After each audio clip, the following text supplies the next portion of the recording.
अस्सलाम वालेकुम ख़वातीन और हज़रात, मैं डॉक्टर अकील जावेद आपकी खिदमत में हाज़िर हूँ। एजे हेल्थ टीवी की तरफ से हम ये प्रोग्राम करते हैं। आज का जो प्रोग्राम है बेसिकली टीयर्स के ऊपर कि आंसू क्या होते हैं। वैसे तो अपेरेंटली हमें नज़र आता है कि कोई गम हो या खुशी हो, आंखों से आंसू निकल आते हैं। इस पे हम मेडिकली बात करेंगे कि ये निकलते क्यों हैं, ये कैसे निकलते हैं, कौन से हार्मोन्स इनमें इन्वॉल्व हैं। ये एक बेसिक क्वेश्चन है जो कि हमें पूछना चाहिए। तो मैं अपने चैनल एजे हेल्थ पे तमाम पाकिस्तानियों को खुश आमदीद कहता हूँ, पंजाबियों को जी आयन हूँ, और जो हमारे सरहद में रहने वाले भाई हैं उनको मैं अपने चैनल में ढेर सड़े और पखेर रख लें। और इसी तरह जो हमारे उर्दू स्पीकिंग भाई हैं उनके लिए खुश आमदीद, दिल की अथाह गहराइयों से आपको खुश आमदीद कहते हैं। बाकी लैंग्वेजेस पे मुझे कुछ ज़्यादा अबूर नहीं है, इंशाल्लाह सीख के उनको भी मैं ग्रीट ज़रूर करूँगा। तो coming back to the point कि आंसू क्या हैं, इसकी कॉन्स्टिट्यूशन कैसे होती है और ये क्यों निकलते हैं, इस पे बात करनी है हमें। बेसिकली जब हम किसी गम में इन्वॉल्व होते हैं तो एक हार्मोन आपने सुना होगा कॉर्टिसोल, इसकी प्रोडक्शन बढ़ जाती है और नतीजतन जो एंग्जाइटी है, डिप्रेशन है, परेशानी है, वो इंसान पर नुमाया नज़र आती है, जिससे वो हाइपरटेंशन और इस किस्म के मसलों का शिकार हो जाता है या मैदों के मसलों का शिकार हो जाता है। तो ये हमारी फ़िलासफ़ी जो होम्योपैथिक फ़िलासफ़ी है उसको बिल्कुल मैच करता है कि जो बीमारी है वो बेसिकली इंसान के अंदर बिगाड़ है, और वो बिगाड़ है उस क़ुव्वत का जिसको हम क़ुव्वत हयात और इंग्लिश में वाइटल फोर्स कहते हैं। अगर वो बिगड़ जाए तो इंसान बीमार हो जाता है, और अगर वो तंदुरुस्त हो जाए तो इंसान तंदुरुस्त हो जाता है।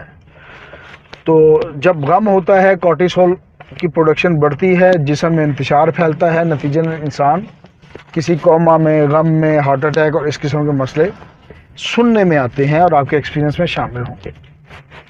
इसी तरह जब खुशी होती है तब भी आंखों से आंसू निकलते हैं। अब सवाल यहाँ पे ये है कि गम में तो समझ आया कि इंतशार बढ़ा और आंसू निकल आए, लेकिन खुशी में क्यों निकलते हैं? जी बिल्कुल, खुशी में भी वही आलम है कि एक एक्सट्रीम पोजीशन पे इंसानी बॉडी आ जाती है और कुछ हार्मोन, जिसमें डोपामिन, आपने एक हार्मोन सुना होगा, ये बढ़ जाता है, इसका लेवल बढ़ जाता है। और इसके अलावा सेरोटोनिन एक हार्मोन आपने सुना होगा, ये बढ़ जाता है। उसकी वजह से जिस्म में इंतशार फैलता है तो फिर आंसू निकलते हैं। अच्छा, आंसू क्यों निकलते हैं? अब ये सवाल है। गमी या खुशी में जब आंसू निकलते हैं, इसका मतलब है कि जिस्म में कोई गड़बड़ आ गई है। अब इस गड़बड़ को अल्लाह ताला ने इंसान में ऐसा सिस्टम रखा हुआ है कि इस गड़बड़ को हमने किसी तरीके से कॉप करके ठीक करना है। वो ठीक हमने कैसे करना है जी, उस पर बात कर लेते हैं। जब ये हार्मोन्स रिलीज़ होते हैं, वो डोपामिन हो, वो सेरोटोनिन हो, वो कॉर्टिसोल हो, तो ये जिस्म को एक सूदिंग इफेक्ट देते हैं और जिस्म को नॉर्मलाइज यानी कि नॉर्मल पोजीशन में लाने की कोशिश करते हैं।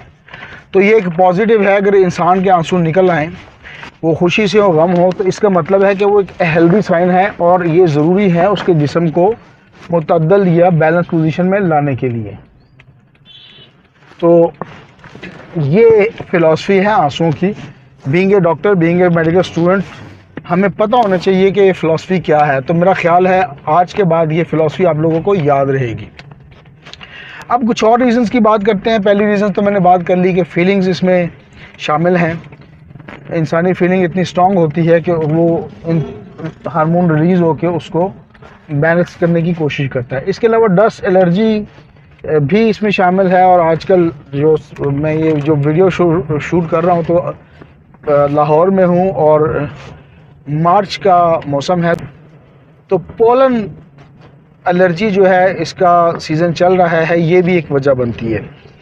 अच्छा, अब आते हैं जी आनियन, प्याज जब काटते हैं या कोई धुआं जब लगता है तो हमारे आंखों में आंसू आना स्टार्ट हो जाते हैं। उसकी क्या वजह हो सकती है? चलें दिल पर हाथ रख के बताएं कोई भी डॉक्टर जो यहाँ पे मौजूद है, whether he is MBBS, whether he is homeopath, whether he is allopath, whether he is हकीम, तो मुझे ये बताइए क्यों होता है? जी میرا خیال ہے جواب آپ کے 9 میں آئے گا، شاید نہیں پتہ زیادہ تر کو، کچھ کو پتہ بھی ہوگا۔ اس میں ہوتا یہ ہے کہ اس میں ایک سنتھیٹک ہوتا ہے، ایک مرکب ہوتا ہے جس کو پروپانیتھائل ایس آکسائڈ کہتے ہیں۔ پروپانیتھائل ایس آکسائڈ جو ہوتا ہے وہ ہوتا کیا ہے کہ یہ پیاز سے یا دھوئیں سے نکلتا ہے، وہ سلفر کے کیمیکل کے ساتھ مکس ہو کے سلفیورک ایسڈ میں کنورٹ ہوتا ہے، اور جب سلفیورک ایسڈ میں کنورٹ ہوتا ہے تو آنکھوں میں برننگ پیدا کرتا ہے، جلن پیدا کرتا ہے۔ جلن پیدا کرنے کے بعد لیکریمل گلینڈز جو ہیں وہ آنسو کریٹ کرتے ہیں، اور اسی طرح آنسو آنکھوں سے جھلک جاتے ہیں۔ تو دس از دی سائیکل۔ میرا خیال ہے یہ بھی آپ کو یاد رہے گا کہ پیاز کی وجہ سے یا دھوئیں کی وجہ سے آنکھوں سے آنسو کیوں نکلتے ہیں۔ ایک ورڈ ہے لیکریمیشن اور ایک ہے ٹیئر۔ ٹیئر آنسو کو کہتے ہیں، لیکریمیشن اس سے پہلے جو پروسیس ہوتا ہے جس میں لیکریمل گلینڈز عمل کرنا سٹارٹ کر دیتے ہیں اس کو لیکریمیشن کہتے ہیں، اور ٹیئرز جو وہ جھلک جاتا ہے اس کو آنسو کہتے ہیں۔ تو یہ فرق بھی میں نے سوچا میں آپ کو بتا دوں۔ کچھ ایک اور ریزنز میں آپ کو بتا دوں کہ جب سیزن چینج ہوتا ہے، کولڈ ویدر ہوتا ہے یا ہوائیں چلتی ہیں، اس میں بھی سیم ایسا ہی پرابلم ہوتی ہے، کیونکہ خشکی جب سرد ہوائیں چلتی ہیں تو جسم میں خشکی بڑھتی ہیں، اس خشکی کو مینج کرنے کے لیے لیکریمل گلینڈ جو ہے وہ اپنا کام کرتے ہیں اور اس طرح آنسو جاری ہوتے ہیں۔ تو یہ ساتھ ساتھ میں آپ کو فنکشن یا اس کی فلاسفی یا بیہائنڈ دی سین جو ہے جو کام ہو رہا ہے وہ بتاتا جا رہا ہوں۔ بعض اوقات کنجکٹائٹس کا بندہ شکار ہو جاتا ہے، جس کو ہم حرف عام میں سوزش کہتے ہیں، وہ بھی اس کی وجہ بنتی ہے۔ پلکوں کی سوزش بھی بعض اوقات، جس کو ہم بیلفرائٹس کہتے ہیں، وہ بھی اس کی ایک وجہ بنتی ہے۔ چونکہ ہوتا ہے کہ پلکوں میں سوجن ہو جاتی ہے یا سوزش ہو جاتی ہے، خارش ہوتی ہے اور جلن ہوتی ہے، اس سے پھر یہ لیکریمل گلینڈ جو ہیں یہ اپنا کام کرتے ہیں اور ٹیئرز خارج کر دیتے ہیں۔ تو یہ وہ مین ریزنز ہیں جس کو میں آپ کو بتا رہا ہوں۔ اس کے علاوہ اسموک میں پیچھے ویسے ذکر کر آیا ہوں، لیکن اس میں بھی چونکہ ڈی آکسائڈ ہوتا ہے تو وہ بھی سلفر ہوتا ہے اور ڈی آکسائڈ شامل ہوتے ہیں، تو وہ بھی جلن کا باعث بنتے ہیں اور اس طرح آنسو بننے کا باعث بنتے ہیں۔ تو تھوڑا سا اس کو ریکیپ کر لیتے ہیں۔ میں نے بتایا آنسو اور لیکریمیشن میں، ٹیئرز اور لیکریمیشن میں کیا فرق ہے، ٹیئرز کیسے بنتے ہیں، وہ کیوں بنتے ہیں، وہ جسم کے لیے کیوں ضروری ہیں، خوشی غمی میں کون کون سے ہارمون، جس میں ڈوپامین کی میں نے بات کی، میں نے کورٹیسول کی بات کی، میں نے سیروٹونن کی بات کی، یہ شامل ہیں۔ تو یہ جسم کے لیے کیوں ضروری ہیں، جسم کے نظام کو کیسے یہ دوبارہ درمیانی پوزیشن پہ لے کے آتے ہیں۔ پھر وجوہات میں نے بیان کی کہ کیا کیا وجوہات ہو سکتی ہیں، کیا کیا کیمیکلز اس میں انوالو ہیں۔ تو یہ ساری ویڈیو ایک فروٹفل ویڈیو ہونی چاہیے، اور اگر آپ کو مزہ آ رہا ہے تو اپنے پیاروں سے اس کو شیئر کریں۔ اب جو ہمارا مین پارٹ ہے، جو ہمارا سبجیکٹ ہے جس کے ہم ماہر کہلاتے ہیں، وہ ہے ہومیوپیتھی۔ تو اب آتے ہیں کہ اگر آنکھوں میں جلن ہو اور آنسو تو شاید نکلیں گے ہی، تو اس میں کون سی میڈیسن ہومیوپیتھی کی کام کرتی ہے؟ یوفریزیا آپ نے ایک بڑی اچھی میڈیسن سنی ہوئی ہے، 30 میں اچھا کام کرتی ہے۔ اس میں آنکھوں میں جلن ہوتی ہے، اس کی کی سمٹم ہی یہی ہے، اور اوبیسلی آنسو تو جاری ہوتے ہی ہیں۔ تو اس پہ اس کو استعمال کریں، انشاءاللہ بہت اچھی میڈیسن ہے، آپ کے لیے بہت مفید ثابت ہوگی۔ ایلمسیپا جب زکام ہو اور آنکھوں سے پانی جاری ہو رہا ہو تو 30 میں اچھا کام کرتی ہے۔ نیٹرمیور جذبات کی بڑی میڈیسن ہے، ڈیجیکشن آف لو، ناکام محبت ہو، آنسو ہوں، تو نیٹرمیور کو 1 میں یاد رکھیں، ٹکٹو کی طرح کام کرتی ہے، جذبات کی بہت بڑی میڈیسن ہے۔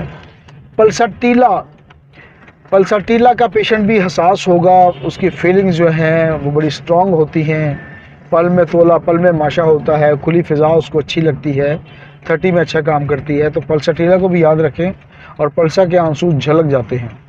سلیشیا میں سوزش شامل ہوتی ہے، اگر آنکھ کی پتلی کی سوزش ہو جائے، پلکوں کی سوزش ہو جائے، یا اور آنکھ میں کوئی سوزش ہو جائے، انفلیمیشن ہو جائے، تو اس کو یاد رکھیں۔ تو دعاؤں میں یاد رکھیں۔ میں doctor Aqeel Javed, AJ health TV سے بس اتنا ہی۔ انشاءاللہ نیکسٹ پروگرام کے ساتھ آتے ہیں۔ چینل کو سبسکرائب کر دیں تاکہ اس قسم کی مفید معلومات سے آپ فائدہ اٹھاتے رہیں۔ Thank you very much.